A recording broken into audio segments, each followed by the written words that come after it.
Natural da cidade de São Paulo, Décio Iandoli é médico com especialização em cirurgia geral, endoscopia e cirurgia do aparelho digestivo, além de possuir doutorado em medicina pela Universidade Federal Paulista. Dr. Décio Iandoli é membro titular do Colégio Brasileiro de Cirurgia do Aparelho Digestivo e da Sociedade Brasileira de Endoscopia. Atua como professor da Faculdade de Medicina da Universidade Anhanguera Uniderp, em Campo Grande, Mato Grosso do Sul, e faz atendimentos na Clínica SCOP, onde é o médico responsável pelo serviço de motilidade do aparelho digestivo. Em 2008, presidiu a Associação Médico Espírita de Santos e atualmente é presidente da Associação Médico Espírita do Mato Grosso do Sul. Décio Iandoli Júnior também atua como palestrante nacional e internacional e já realizou conferências em mais de 25 países. Autor dos livros Fisiologia Transdimensional, Ser Médico e Ser Humano, com tradução para espanhol e italiano. A Reencarnação como Lei Biológica, com tradução para inglês.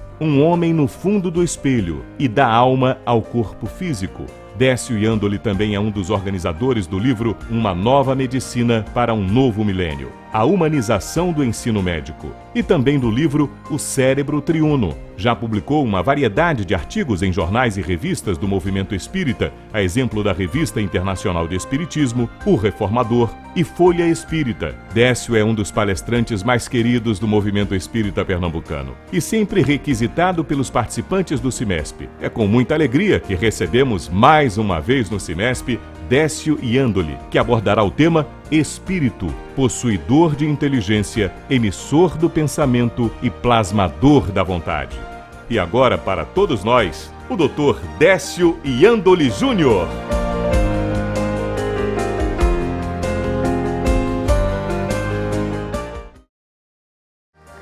Bom dia.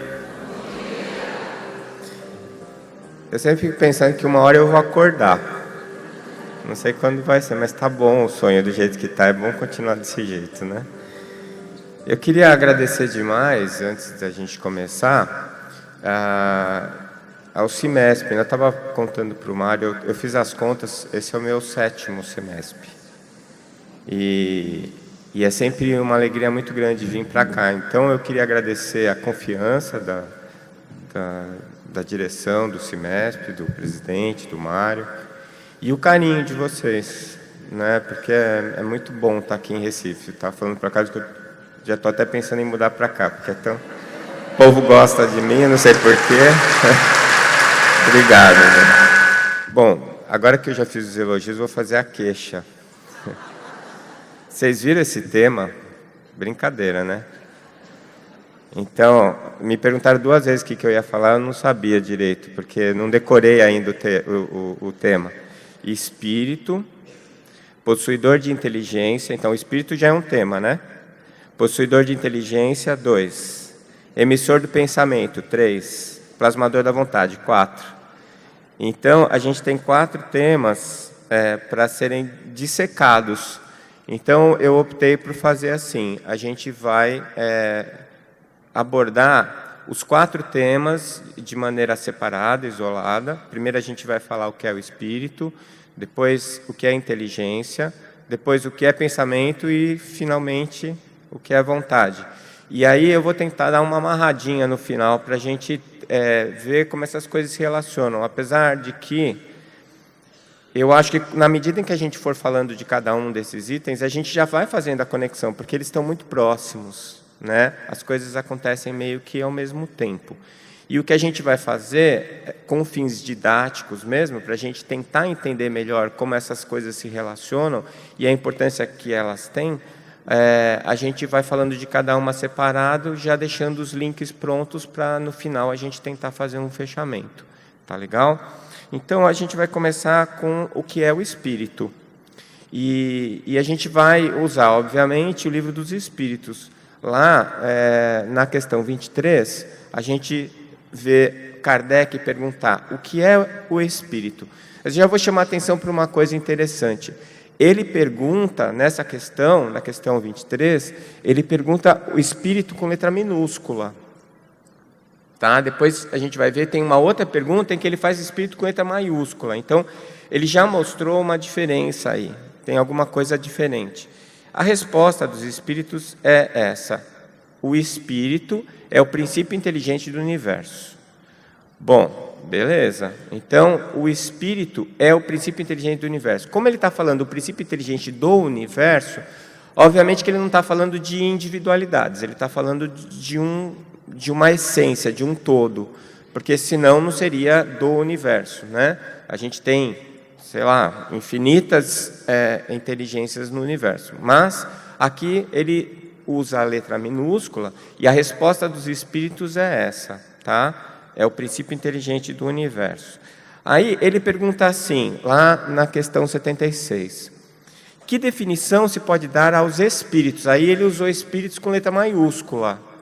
Então você veja que aqui, lá ele estava falando da essência, né?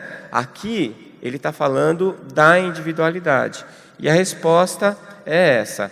Pode-se dizer que os espíritos são seres inteligentes da criação. Então, o espírito com letra minúscula é a inteligência. E o espírito com letra maiúscula é o inteligente, né? É o indivíduo que é inteligente. Portanto, a gente pode dizer que esse espírito com letra maiúscula é a individualização deste princípio básico, que é o princípio inteligente, e que ele chamou de espírito. Beleza? Então, e ele continua dizendo que povoam o universo fora do mundo material.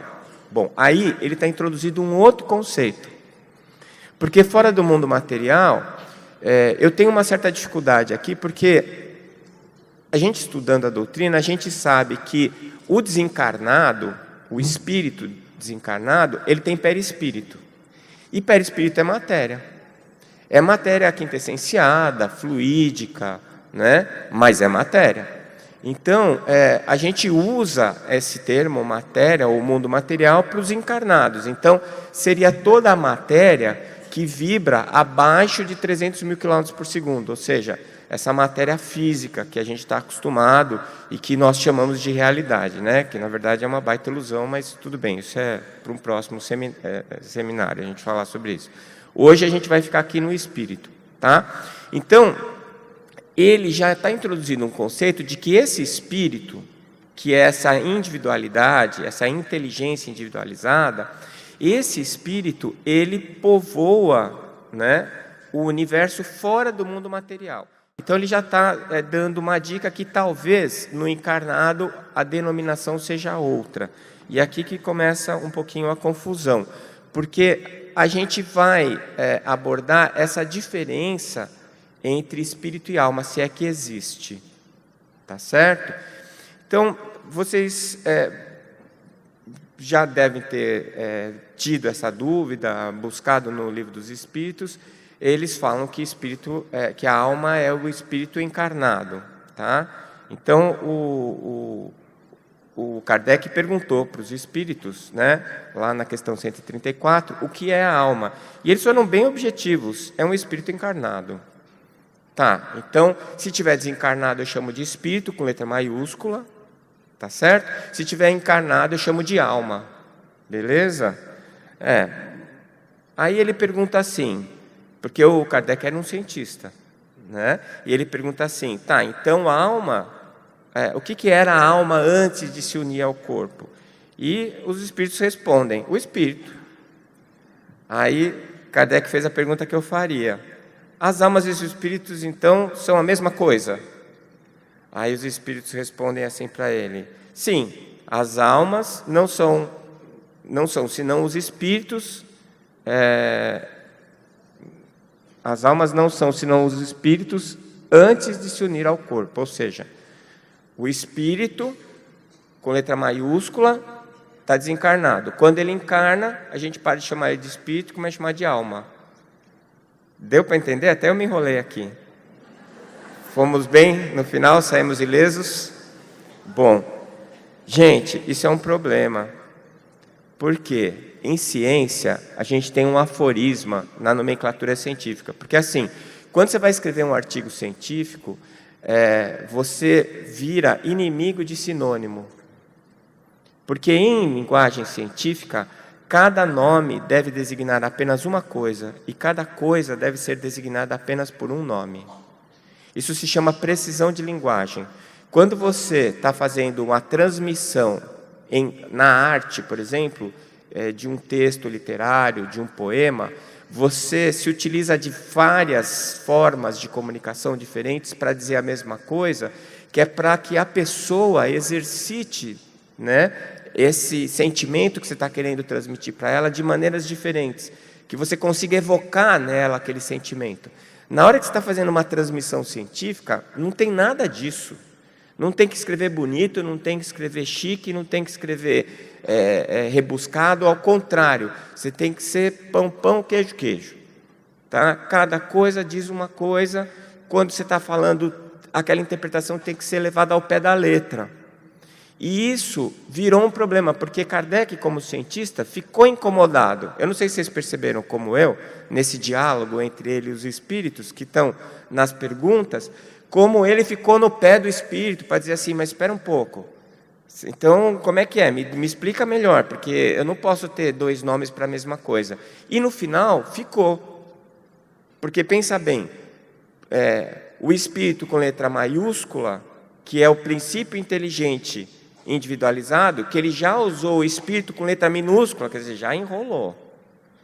Né? Eu tenho que dizer se é espírito com letra maiúscula ou minúscula. Se eu não estiver lendo, se eu estiver falando, complica. Vocês entenderam o problema? Não é um problema de conceito, vejam bem, o conceito está muito claro. Aliás, ele deixou isso muito claro, com todas as perguntas e os raciocínios que ele desenvolveu. Mas a nomenclatura virou um problema. E pior, se já não fosse um problema, espírito com letra minúscula e espírito com letra maiúscula, quando encarna, eu boto outro nome, que é a alma.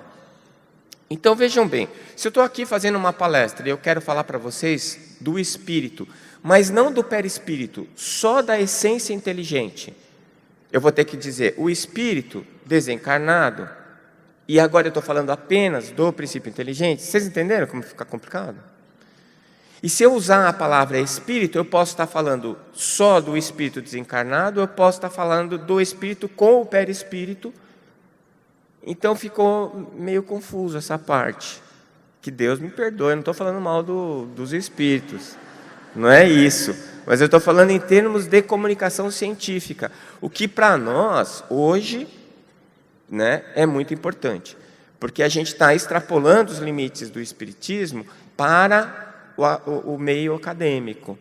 E na hora que a gente faz isso, a gente tem que entrar bem comportadinho. Eles já não querem a gente na festa. Se você ainda chega sem terno e gravata, se é para eles não vão deixar a gente entrar. Então a gente tem que entrar bem bonitinho, falando do jeitinho que eles gostam, usando a metodologia que eles estão acostumados, para a gente poder mostrar para eles que a gente não está querendo inventar nada, a gente está trazendo uma verdade, como todos da área da ciência buscam, né? Uma verdade para ser colocada. Então, eu fui me socorrer do Dr. Hernani Guimarães Andrade, que é também um cientista. E olha só que interessante, no livro Espírito, Perispírito e Alma, no capítulo 3, ele escreve assim: os conceitos a respeito de espírito e alma, e ele usou os dois com letras minúsculas aí, sofrem de certa imprecisão, especialmente no tocante à sua morfologia e substância. Então você vê que ele já notou essa dificuldade. Né? Quando eu estou falando de espírito e alma, eu estou falando de que exatamente? E aí ele traz assim: a doutrina espírita ensina que o espírito é composto por perispírito e alma. Eu adorei isso aqui. Não é? Porque o Dr. Hernani está sutilmente dizendo o seguinte: pessoal, vamos chamar de alma o princípio inteligente individualizado? Não interessa se está encarnado ou desencarnado, que aí a gente pode dizer alma, quando é só o princípio inteligente, esteja ele encarnado ou desencarnado. Deu para entender? Então, eu trouxe mais ou menos o seguinte, para a gente tentar fechar esse primeiro item, que é a questão do espírito, né? O princípio inteligente individualizado é o ser simples, tá? Que a gente pode atribuir ao ser angelical ou ao ser crístico, que é, como o André Luiz descreve no livro Libertação, a segunda morte. Então, aqui, a gente tem, nós encarnados, a gente somos o ser trino, eu já vou falar, quando você está desencarnado, você é o ser duplo. Quando você está desencarnado e é um ser crístico, em que você habita uma dimensão que não tem mais matéria, você perde o perispírito. Por isso que ele chama de segunda morte. Na hora que você está no plano angelical e que não tem matéria ao seu redor, você é só o princípio inteligente. Isso daí gera um problema, assim. Tem algumas pessoas que falam assim, então eu vou me misturar, eu vou perder a individualidade. Não perde, porque você vai continuar com o seu corpo mental. Décio, está complicando isso aqui. Corpo mental não é perispírito? Não. Pergunta para o André Luiz, ele já falou que não era. O corpo mental determina o perispírito. Ele é um campo informacional. Então, mesmo que você esteja num plano crístico e não tenha mais matéria para organizar um perispírito, você continua em individualidade porque você é individualizado pelo seu corpo mental, que é emanado pelo seu princípio inteligente individualizado, ou seja, alma. Então, mesmo que você esteja desencarnado e já seja parceirão de Jesus, você esteja lá ajudando ele nas tarefas diárias do planeta Terra, você ainda vai ter alma, mas você não vai ter perispírito. Então, você vai ser um ser simples, tá? Jesus é assim. Mas quando ele encarnou? Pois é. Pensa como esse cara gosta da gente, porque ele foi descendo os planos, as dimensões, da dimensão crística, onde ele não tinha mais as amarras da matéria, e ele foi descendo. Na medida em que ele desce, como ele tem corpo mental, ele começa a organizar um perispírito materialmente. E aí ele vem descendo, não só formou um corpo físico, corpo perispirítico, como também ele encarnou, formou um corpo físico. Então, eu fico pensando que é um cara que calça 48, 49, colocou um sapatinho 23 e ficou 33 anos andando com o sapato. Não é? Quer dizer, ele estava determinado. Não é? Por quê? Porque é extremamente desconfortável para aquele espírito que atingiu altos níveis de evolução a relação com a matéria. A relação com a matéria ela é fundamental para o aprendizado do espírito. A matéria funciona como um instrumento de relação. E a relação traz a vivência traz o conhecimento, traz o aprendizado. Tá? Então, quando a gente chegar lá, nós vamos chegar, a música garantiu aqui, né? Seremos anjos. Então, quando a gente chegar lá, e se eu estiver errado, vocês me mandam um e-mail avisando. Que eu acho que eu vou estar aqui ainda. Aí o espírito desencarnado, que é o ser duplo, aí a gente está falando do princípio inteligente individualizado, que eu posso chamar de alma, aí, com a licença do Dr. Hernani Guimarães, mais o perispírito. Então, se eu estou falando assim, o espírito, só essa palavra espírito, com letra maiúscula, eu estou falando do desencarnado. Aí eu já estou me referindo às duas coisas. Princípio inteligente individualizado, esse é o perispírito. E o ser trino, que é como nos encontramos nesse instante, né? Que seria a alma do encarnado, o princípio, que é o princípio inteligente individualizado, mais o perispírito, mais o corpo físico. E aqui a gente vai ter o duplo etérico. O duplo etérico também fala assim, o duplo etérico é perispírito? Não, também não é. É igual o corpo mental. O corpo mental, ele organiza o perispírito, e o duplo etérico organiza o corpo físico. Por que ele não é perispírito? Porque quando você desencarna, ele vai embora também. Se ele fosse perispírito, ele tinha que ficar. Tá? E ele é feito de matéria de transição, que é o ectoplasma. É uma matéria que é produzida pelo encarnado, na respiração celular, com oxigênio, glicose, nas mitocôndrias das células encarnadas, produz biofótons, esses biofótons se organizam, formam um ectoplasma, que apesar de ter sido produzido por um corpo físico, ele é uma matéria que está na dimensão espiritual, ele é fluídico, quintessenciado. Tá? É por isso que quando um espírito desencarnado quer se manifestar aqui, ele precisa de um médium, porque ele não tem mitocôndria, ele não tem acesso ao oxigênio e à glicose para produzir o biofóton. E sem o ectoplasma, que é a matéria de transição, lá desencarnado, ele não tem como interferir aqui no plano físico. Tá bom? Vocês estão sobrevivendo? Tá todo mundo bem aí? Se qualquer coisa, levanta a mão, tá bom? A gente reza depois. Então, é isso. Portanto, eu vou ficar com essa visão aqui, vou pedir essa permissão para vocês. No meu livro, eu determinei a palavra, eu usei o mesmo critério do Dr. Hernani e determinei a palavra alma toda vez que eu quiser falar de princípio inteligente individualizado. Só que no final dá confusão também, porque tem gente que usa de outro jeito. Então, eu acabei ficando assim, princípio inteligente individualizado é princípio inteligente individualizado. Vou ter que falar as 3 palavras toda vez que for falar, enrolando a língua, travando a língua, mas vou falar. Né? E aí o espírito é esse princípio mais o perispírito, e no ser encarnado é este princípio mais o perispírito mais o corpo físico. Tá bom? Se você não entendeu nada, entendeu essa última parte, está limpo. Passou de ano. Tá bom? Beleza. Bom, dito isso, né, você vê, a gente ficou um tempão, espíritas falando sobre definição de espírito. Você vê como uma coisa é complicada, né? A gente pensa que tudo é muito simples, muito fácil, mas quando a gente para pensar, tem uma complexidade atrás. Mas para a gente continuar o raciocínio, ir além do espírito, aí eu gosto muito dessa questão 27, que está na parte Elementos Gerais do Universo, no capítulo 2 do livro 1.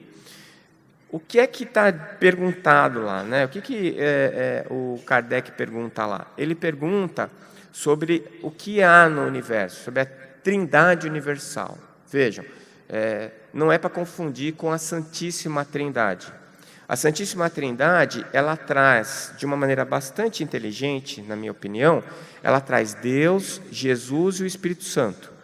Vamos lá, Deus. Dá para a gente definir Deus? Não, nós somos criaturas, Ele é o Criador, né? Então a gente está meio longe de definir Deus. Mas tem Jesus. Jesus é o princípio inteligente individualizado mais próximo de Deus que a gente conhece, que a gente tem notícia. Então eu ponho Jesus como Deus. Tá, eu estou olhando na mesma direção, estou resolvendo o problema. E as comunicações mediúnicas? E os outros espíritos? Eu chamo de Espírito Santo, boto numa coletividade. E digo que é tudo a mesma coisa. Porque no final das contas, olha, se vem de Deus, Jesus e Espírito Santo, pode confiar. E pode mesmo. Então, numa época em que a gente não tinha nenhum conhecimento sobre o assunto, a Santíssima Trindade resolveu um problema conceitual e colocou em prática a nossa forma de ver a divindade. Agora, aqui, na questão 27, o Kardec pergunta o que é que existe no universo. E os espíritos respondem para ele: Deus, causa primária, origem de todas as coisas. Tá, isso daí é aquilo que não dá para a gente discutir, não é? A gente não tem como definir Deus, até porque definir é estabelecer um fim, estabelecer um limite. Deus é eterno, a eternidade já é um problema, né? Acho que já discuti isso aqui antes. Eu consigo entender que eu comecei um dia, que eu fui criado e que eu nunca termino. Isso até eu consigo colocar na minha cabeça. Mas alguma coisa que nunca começou, como é que fica isso? Não é? É meio complicado. Então, como é que a gente vai falar de Deus? Então, eu acho que por hoje, por enquanto, o que a gente pode usar é isso: Deus, causa primária. Causa primária. Isso traz, assim, a satisfação de um grande problema dentro da ciência. Porque o cientista, toda vez que você ouvir alguém dizer que é da ciência e que acha que alguma coisa apareceu por acaso, você não leva mais em consideração o que ele está falando, porque o cientista, ele não acredita no acaso. Vocês veem, a palavra acaso é sem causa. A é negação, prefixo de negação. Então, acaso é você acreditar que alguma coisa, que nada gerou alguma coisa. Eu acho que eu já contei aqui uma vez um diálogo que eu tive com um ateu, e ele dizendo que eu era um místico, que eu acreditava no maravilhoso, na fantasia. E eu perguntei para ele: tá, então como é que você acha que começou o universo? Ele deu uma risadinha, falou assim: claro, todo mundo sabe, começou com o Big Bang. Eu falei: legal, teve uma concentração de matéria que explodiu e formou o universo. Ele falou: você não acredita nisso? Eu falei: acredito. Bom, pelo menos por enquanto, né? Eu não tenho nem como questionar isso. Mas a pergunta que eu tenho para você é a seguinte: o que é que tinha antes do Big Bang? Ele olhou para mim e falou assim: nada.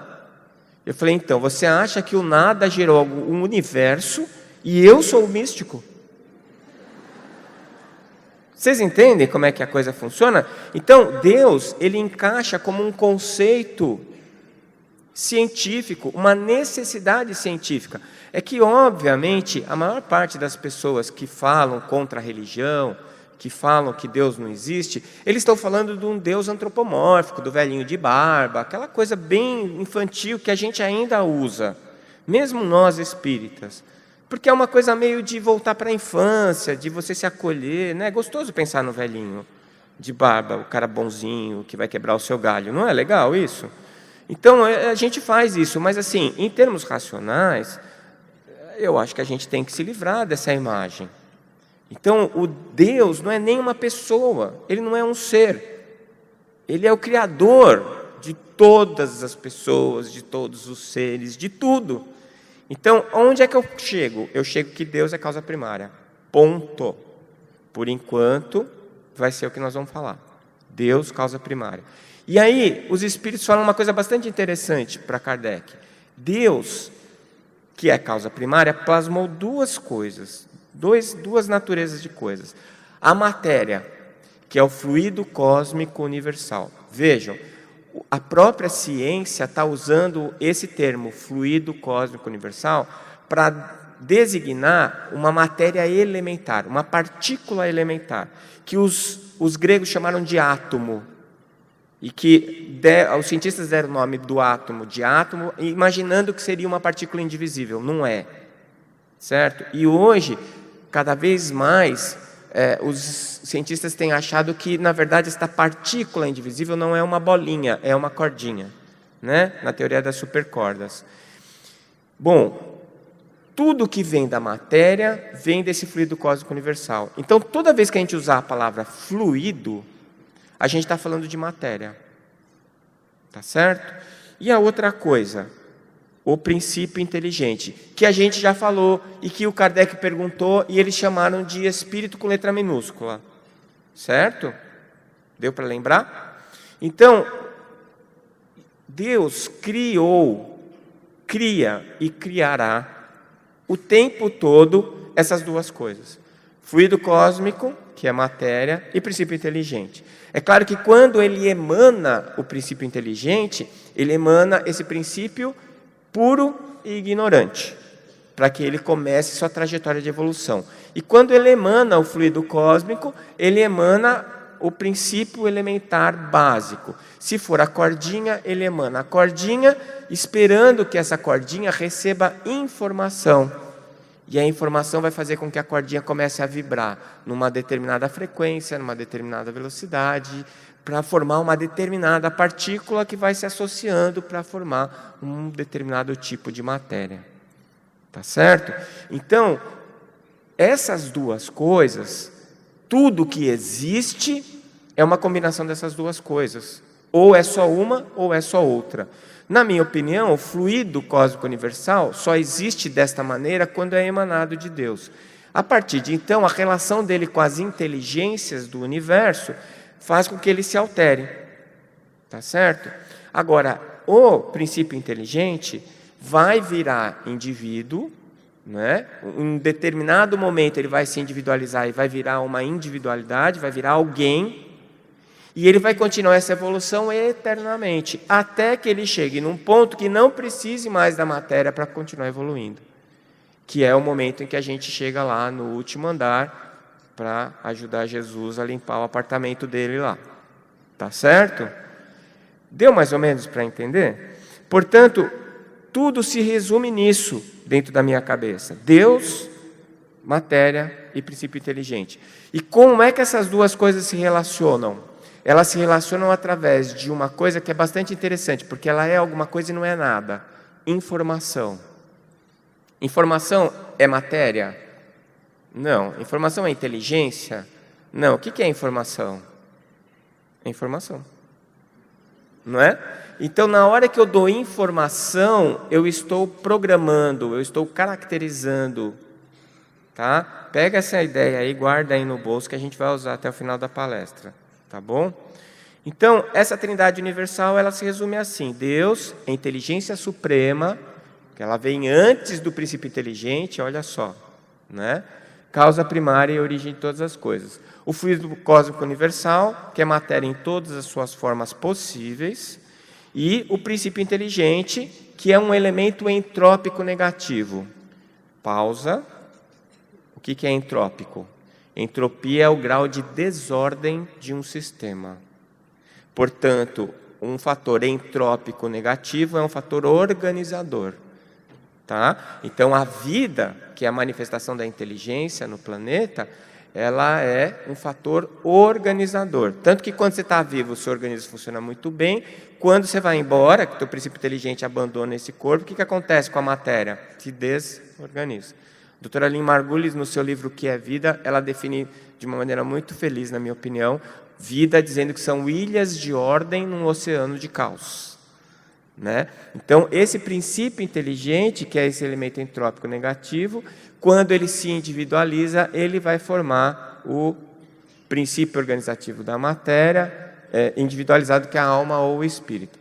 Se eu não tiver, aí nós vamos já começar a falar um pouquinho de inteligência. Se eu ainda não tiver uma capacidade mais complexa de análise, de percepção, isso não significa que eu não tenho um princípio inteligente ali. Tá? O primeiro passo é um instinto, nós vamos falar a seguir.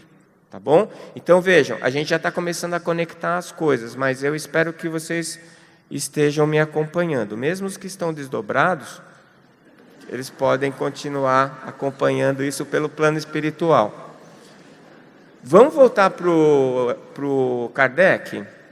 Ele pergunta assim, agora a gente já falando da inteligência, ele pergunta assim, espírito é sinônimo de inteligência? Espírito com letra minúscula, tá? Espírito é sinônimo de inteligência? E os espíritos respondem para ele assim, a inteligência é atributo essencial do espírito. Ou seja, é a mesma coisa? Não, mas é. Não é? Não é a mesma coisa, mas não existe espírito sem inteligência, não é isso? Porque a essência não é a inteligência, não é isso que caracteriza? Pois então, todavia, como ambos se confundem num princípio comum, para vós são a mesma coisa. Vamos relaxar então. Se eu estou falando de princípio inteligente, é sinônimo de inteligência, tá bom? O que é que vai mudar? Vai mudar que assim, eu posso estar falando dele com letra minúscula ou com letra maiúscula. Ele pode ser parte do universo, pode ser parte de um todo, eu posso estar falando de um indivíduo ou de alguma coisa que já está num processo evolutivo que traz uma complexidade que eu não vou esperar de uma outra porção desse princípio inteligente que é menos desenvolvida. Tá certo? Tá difícil hoje, né? Não? Tá dando bem? Eu fico olhando sempre para quem está fazendo assim. Que aí eu me incentivo, né? Aquele que abaixa a cabeça assim, eu falo, vai com Deus, meu irmão, né? Que esse já eu perdi, já não tem jeito. Então, aqui é a questão da informação que eu estava falando para vocês. Porque nessa questão 27, se você for ler, depois você chegar em casa, dá uma olhadinha nela. Essa primeira parte que eu falei é bem clara. Depois ele dá uma enrolada, porque ele fala, apesar disso, da Trindade Universal, tem uma outra coisa que é, mas não é, e ele fica assim meio em cima do muro. Eu cheguei à conclusão que é informação, essa quarta coisa, porque ela não é uma coisa, mas ela é uma coisa. Né? Não tem palavra para a gente definir, mas ela é alguma coisa, ela interfere na matéria.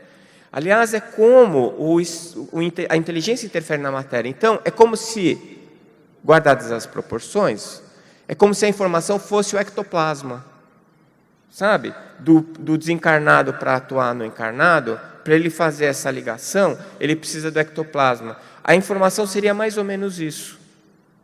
Tá? Seria mais ou menos isso. Hoje em dia é mais fácil a gente entender isso, porque se você pega um computador, né, os dois computadores iguaizinhos, mesmo modelo, capacidade, tudo igual.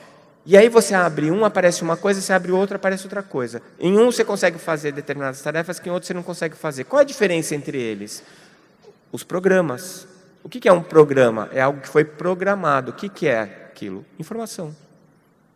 Tá certo? Informação. Que é uma coisa que hoje a gente está cercado. Então, a gente estava conversando outro dia, quando eu fiz faculdade, não faz tanto tempo assim, para a gente estudar, era complicado. Porque os livros de medicina em português, eles tinham uma defasagem de 4, 5 anos.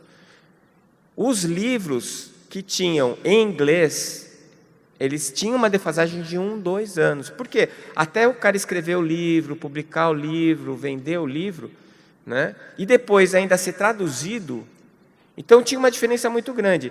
O meio termo era espanhol, que não era tão defasado como em português, mas também não era tão novo como em inglês. E aí a gente comprava livro em espanhol. Era o único jeito de ter informação. Hoje em dia é só puxar o celular. E a informação é automática, é instantânea, né? Os livros mesmo são digitais. Por quê? Porque muda a informação e eles vão mudando rapidamente. Então hoje o problema não é mais pegar a informação. O problema é como usá-la. Como é que a gente usa? O que a gente faz com aquela informação? Tá certo? Então, é como se a informação ela fosse o conhecimento, a cultura, né? E o jeito de usar a informação é a sabedoria. Então, hoje, como eu não preciso dar informação para os meus alunos, eu preciso ensiná-los a buscar a informação certa e depois ensiná-los a usar essa informação de maneira que seja útil para ele e para os pacientes dele. Isso que acontece com todos nós. Então, quando você vai abrir o seu Facebook, qualquer coisa que está escrita você acha que é verdade porque está no Facebook, deixa eu te avisar. Não é assim. Né? O Descartes avisou isso. Ele falou assim, um dos 4 passos básicos do método cartesiano é verificar a fonte e a fidedignidade da informação. Isso nunca foi tão verdade, né? Então desconfie de tudo mesmo, antes de você afirmar que aquilo é uma verdade, tá bom? Então a informação é uma coisa muito séria. E aí a gente desemboca no conceito de inteligência. O que é inteligência? O Kardec perguntou, os espíritos já tinham respondido que é atributo fundamental do espírito. Tá, mas o que é esse atributo fundamental do espírito? Eu fui buscar a definição no dicionário, e lá está escrito assim, que inteligência pode ser definida? Pode ser, porque tem vários tipos de definição. Pode ser definida como a capacidade mental. Olha, toda vez que você ouve essa palavra mental no meio acadêmico, você pode até fazer associação com o espírito, tá?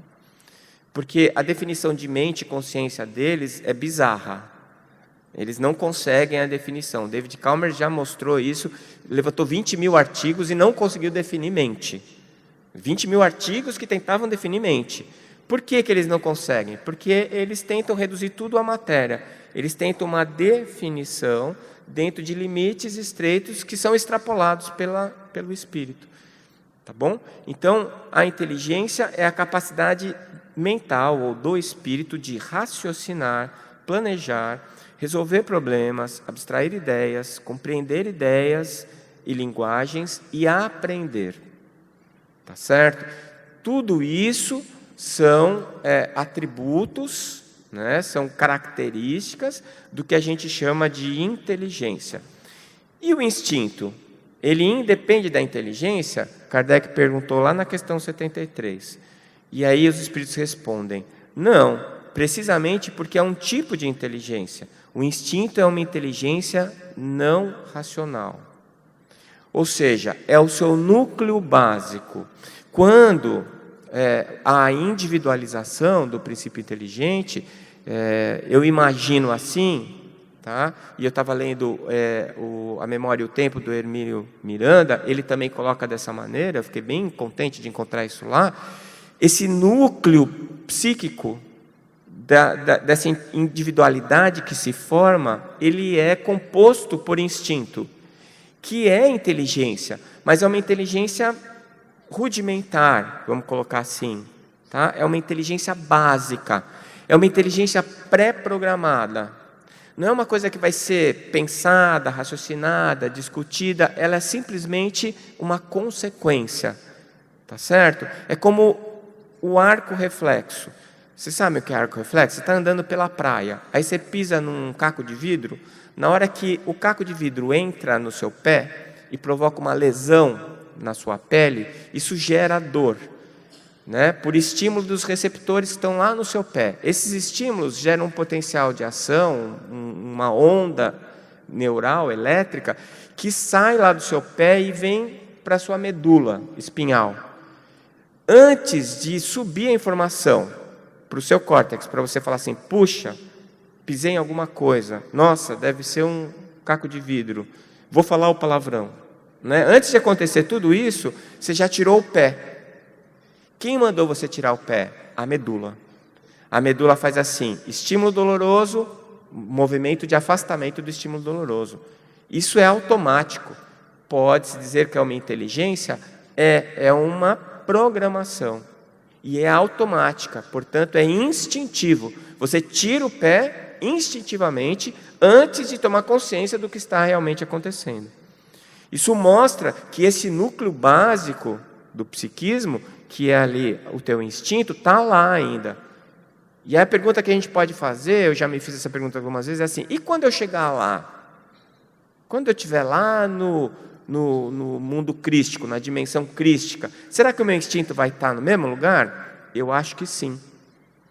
Pensando como você imagina um prédio sendo construído. Quando o prédio começou a ser construído, você construiu o primeiro andar. Para você construir o primeiro andar, você tem que fazer o chão.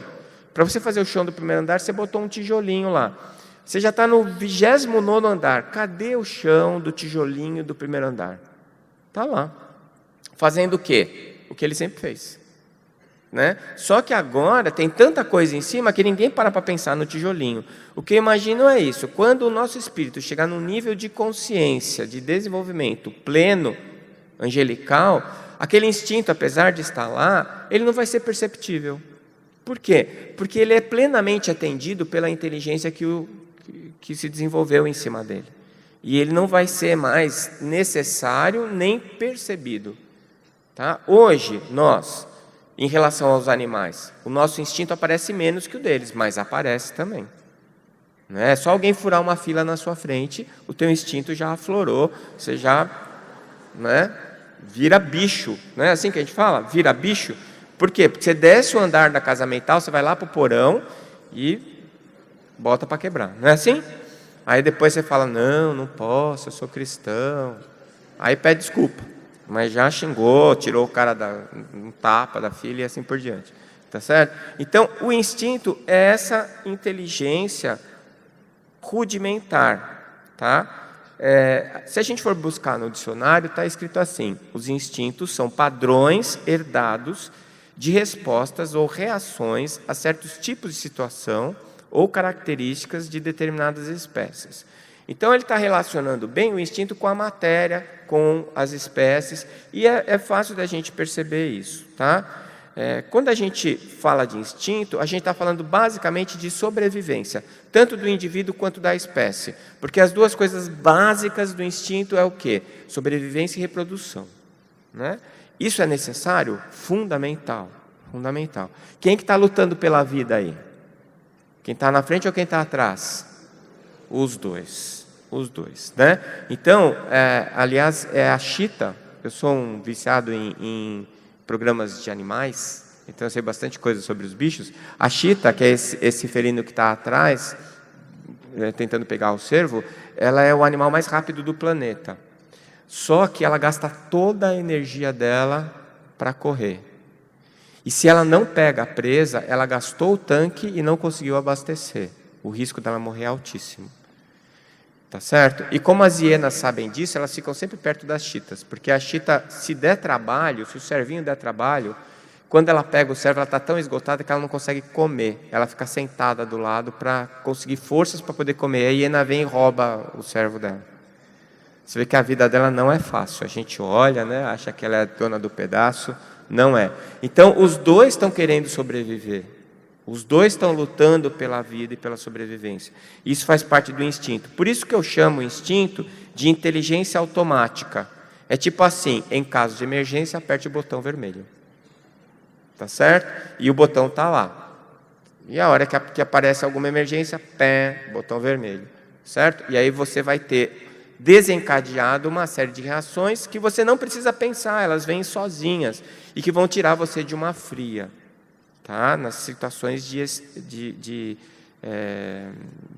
perigo extremo, né? Perigo iminente, tá bom?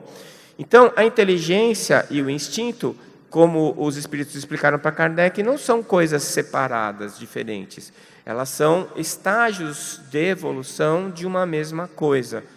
Portanto, a inteligência que se sobrepõe, ela não anula o instinto, mas subjuga o instinto, hierarquiza o instinto. Você não vai mais fazer determinadas coisas que você faria antes, porque você tem a inteligência para analisar a situação. Então, se você está em uma situação difícil, você faz uma análise antes de responder a uma situação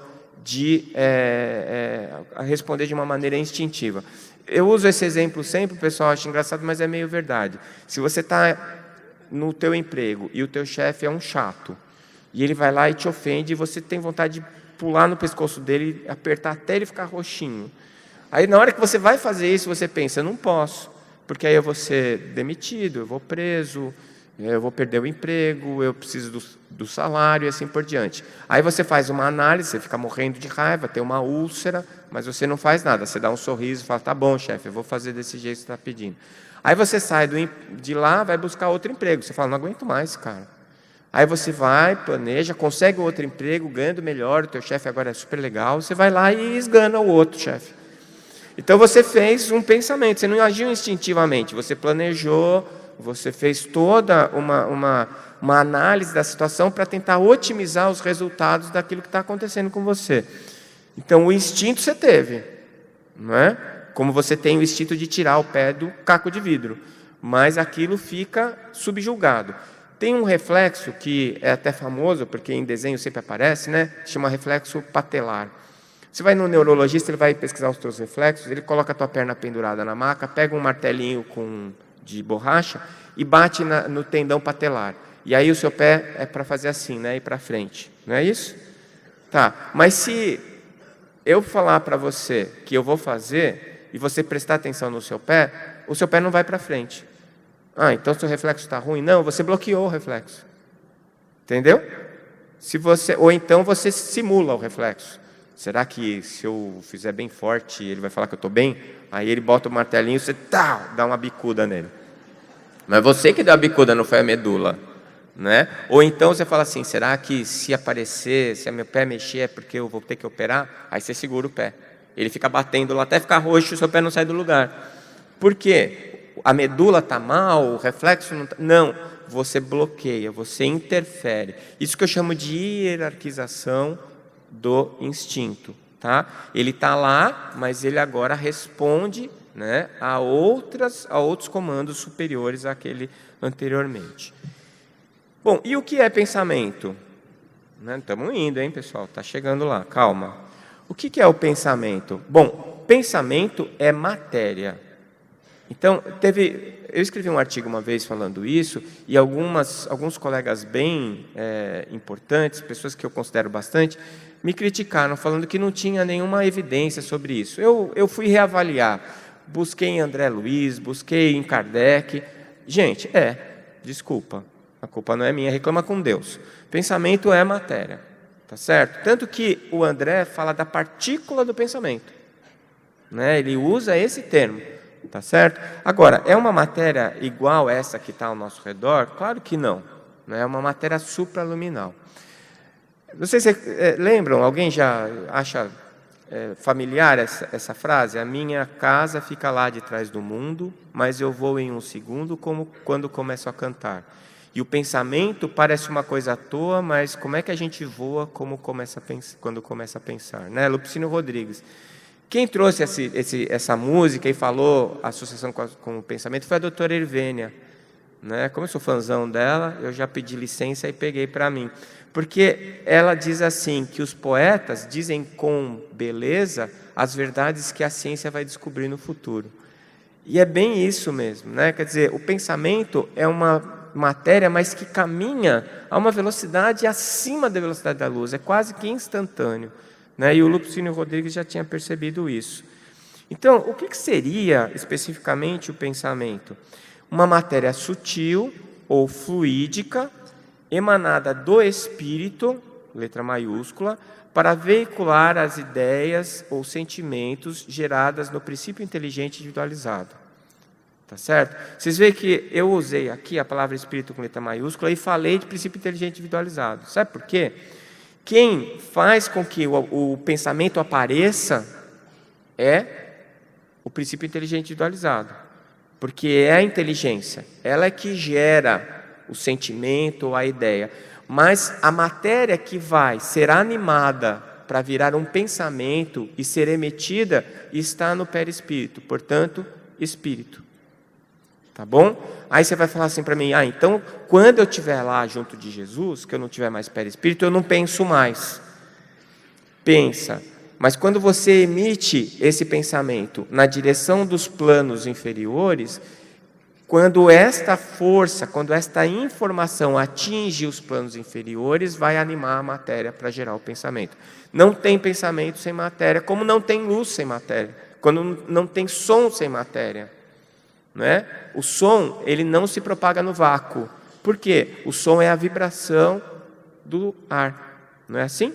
O pensamento é a mesma coisa. Eu preciso de matéria, só que é uma matéria não densa, não uma matéria sólida, né, abaixo da velocidade da luz. Tem que ser uma matéria supraluminal.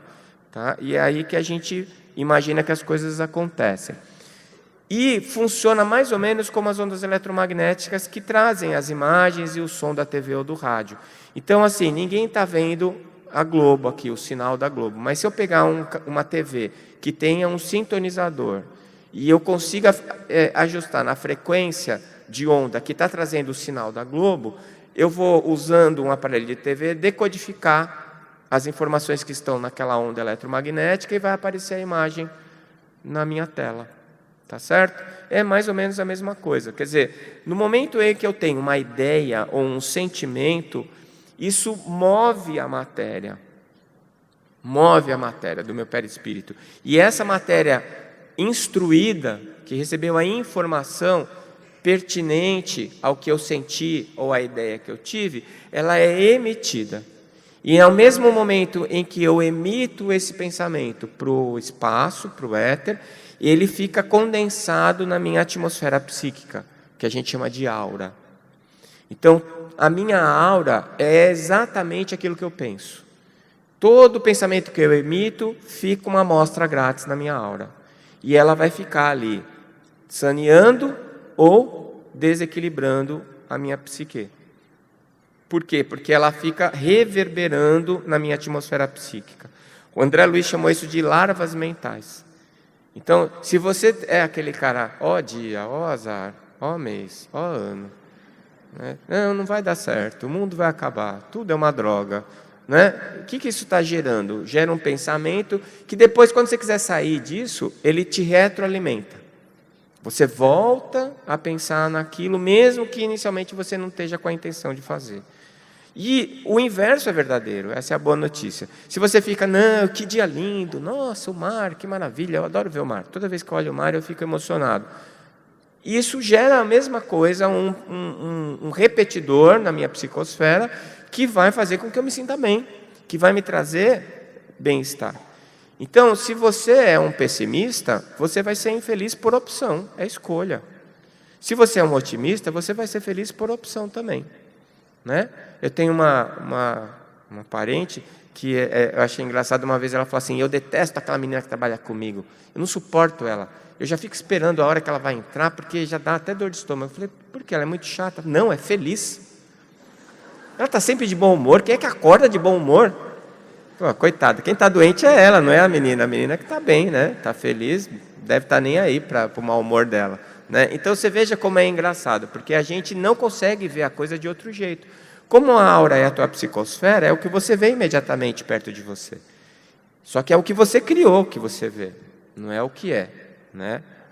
E aí, esse movimento que a inteligência dá para a matéria, através da informação, da instrução da matéria, o Dr. Hernani Guimarães colocou num livro, o livro tem esse nome, O Espírito Move Matéria. Ou seja, a partir do movimento o movimento dessa matéria, ele é gerado a partir da instrução que eu dei para ela. Lembra que eu falei que é como o princípio inteligente se relaciona com o fluido cósmico? É pela informação?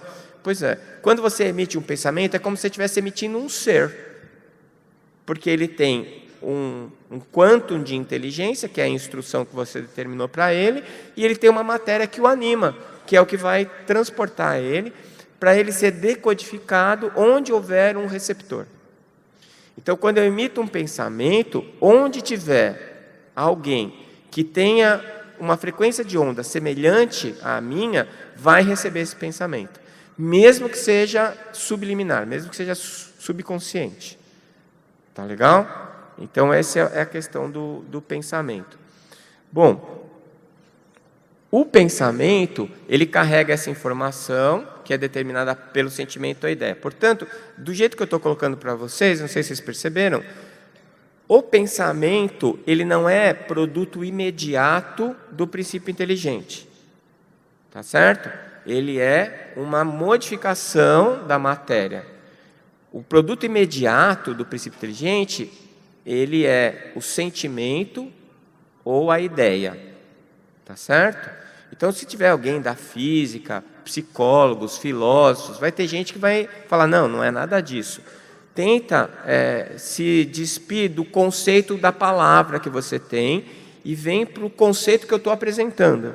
Porque existem várias formas de eu falar a mesma coisa. Esse é o problema da falta de precisão de linguagem. Né? Então, por isso que eu me preocupei em colocar para vocês cada conceito de cada palavra que eu estou usando, que é para você, mesmo que você não use a palavra com a mesma designação que eu estou usando, você consiga entender o que eu estou querendo dizer. Tá certo? Muito bem. Então, esse pensamento, ele está trazendo a informação que foi gerada pela ideia ou pelo sentimento, que são frutos diretos do princípio inteligente. Tá? E aí eu peguei esse trecho do André, do Entre Dois Mundos, em que ele fala, a partícula do pensamento, olha lá, né? Partícula do pensamento, embora viva e poderosa na composição em que se derrama do espírito, porque o pensamento é poderoso, tá? Você produziu ele é de sua responsabilidade. Por isso, cuidado com o que você pensa, né? É claro que é muito complicado. Quando você for pensar no que você pensou, você já pensou. Não é assim? Por isso que o Lupicínio Rodrigues falou que o pensamento é uma coisa estranha, porque a gente voa quando começa a pensar. Mas é bom que a gente vá se disciplinando para diminuir a frequência de onda baixa, os pensamentos de natureza ruim. Tá?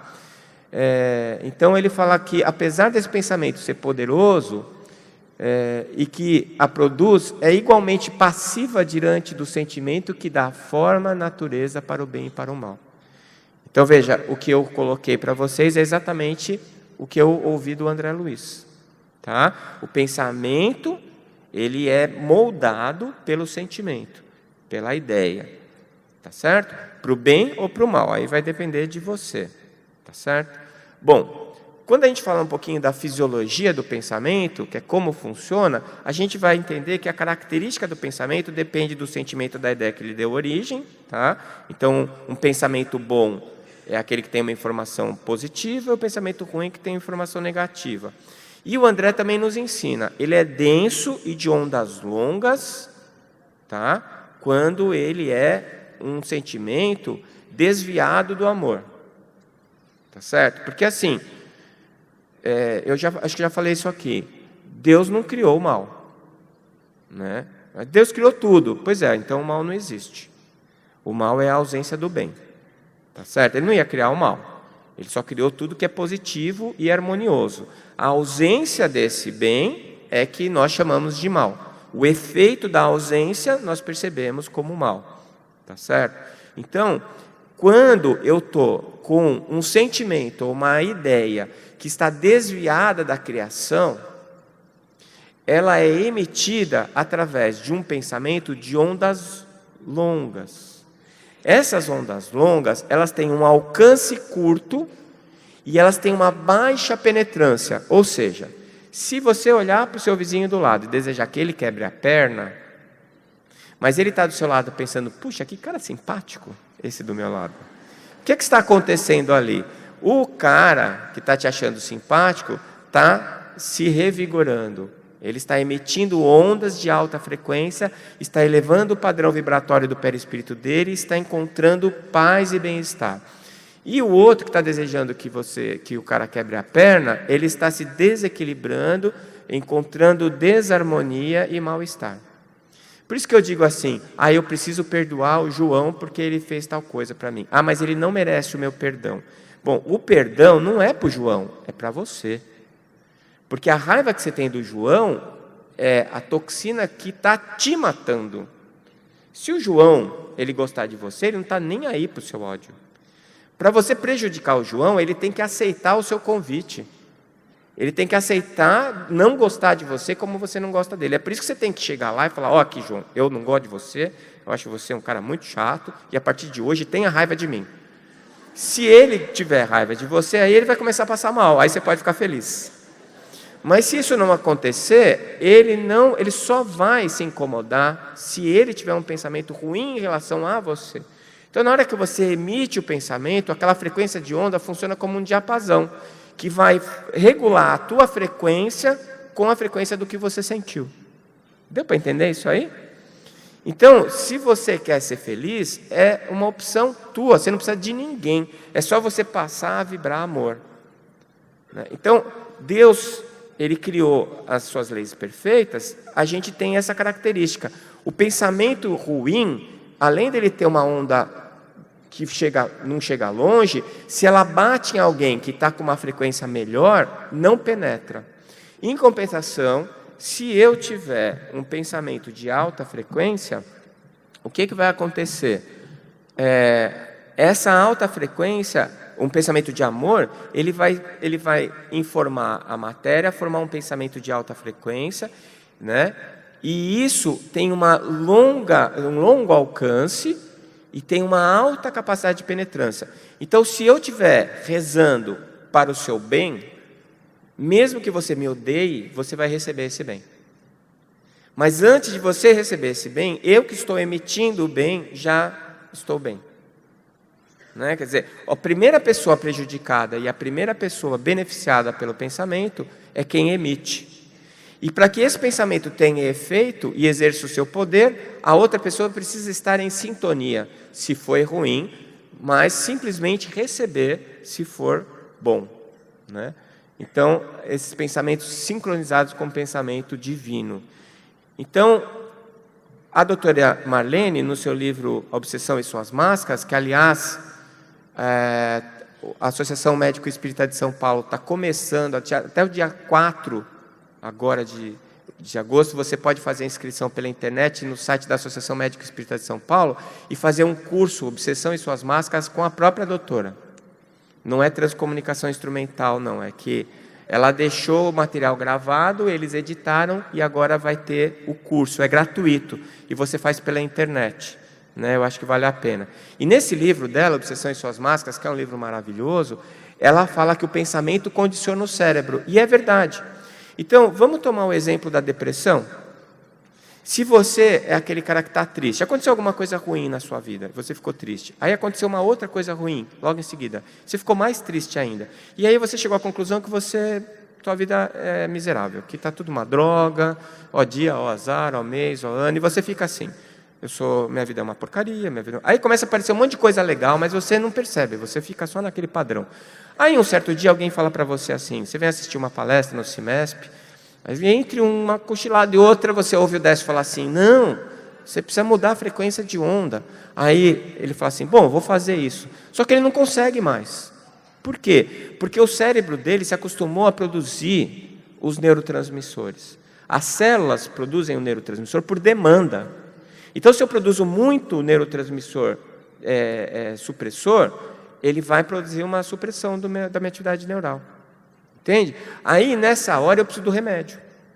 Porque o problema extrapolou a questão da programação. Ele já está no hardware, no computador. Eu preciso tomar o remédio para retomar o controle sobre o meu aparelho neurológico e poder sair daquela vibração.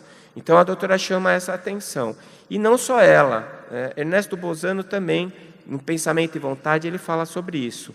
Certo é, pois, que o organismo, longe de ser organizador da ideia, né, tal como ensina a teoria materialista, é muito ao contrário condicionado pela ideia. Então, o pensamento do materialista, ele é invertido. Ele toma o efeito por causa, e é ao contrário. Quer dizer, o que eu sinto, né, a minha ideia, o meu sentimento, é que vai organizar o meu aparelho nervoso e vai produzir os meus pensamentos. Tá bom?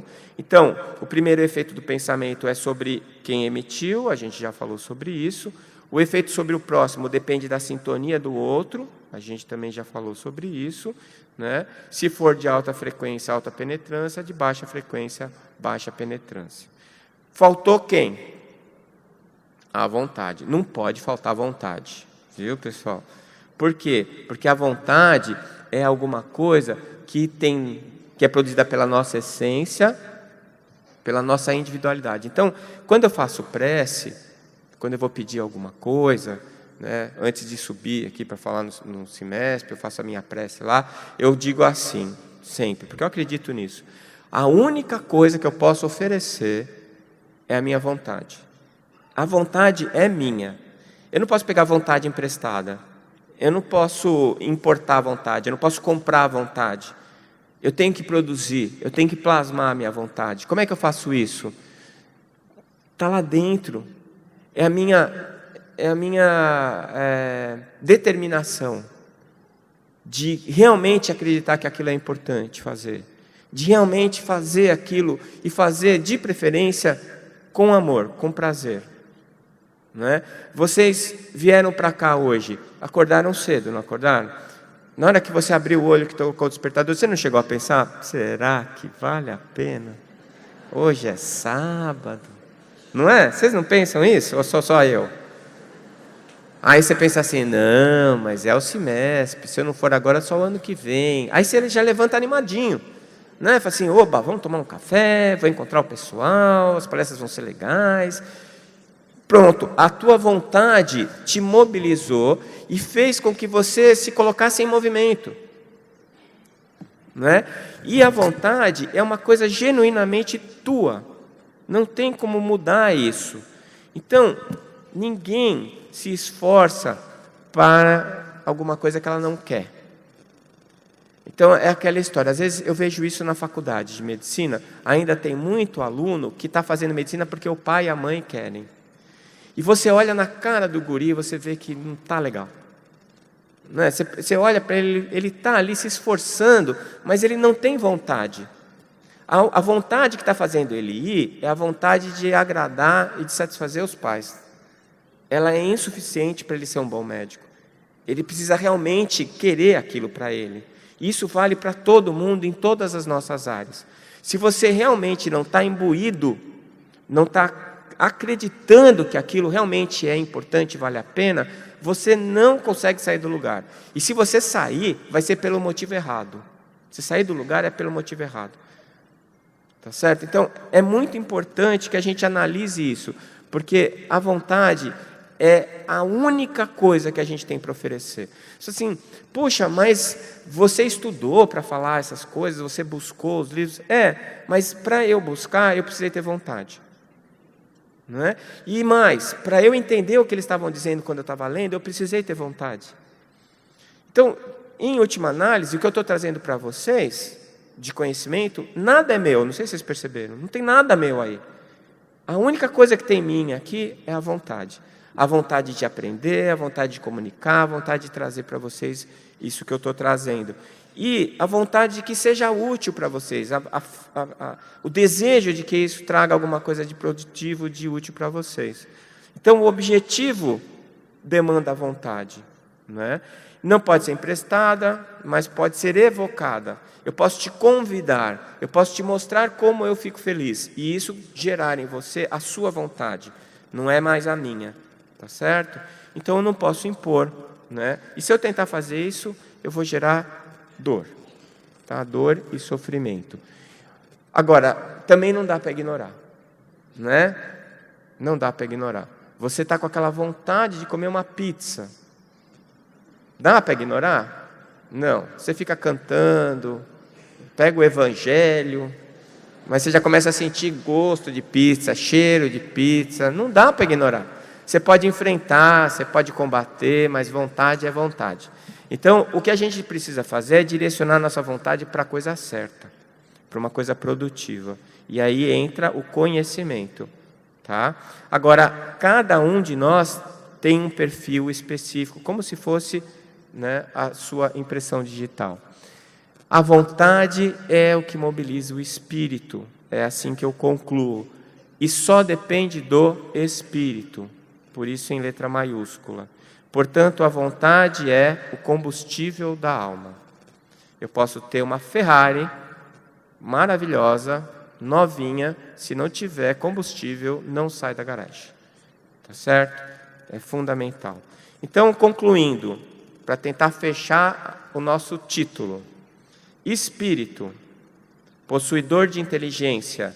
Sim, ele é inteligência. A gente pode concluir assim, né? Emissor do pensamento. Sim, gerado por suas ideias e sentimentos. Plasmador da vontade é combustível que vem da sua essência para mobilizar o seu espírito. Então, foi 1h10, um monte de coisa que eu falei, para chegar nessa conclusão de um slide. Estou feliz. Quando a gente consegue concluir um slide é que deu certo. Obrigado.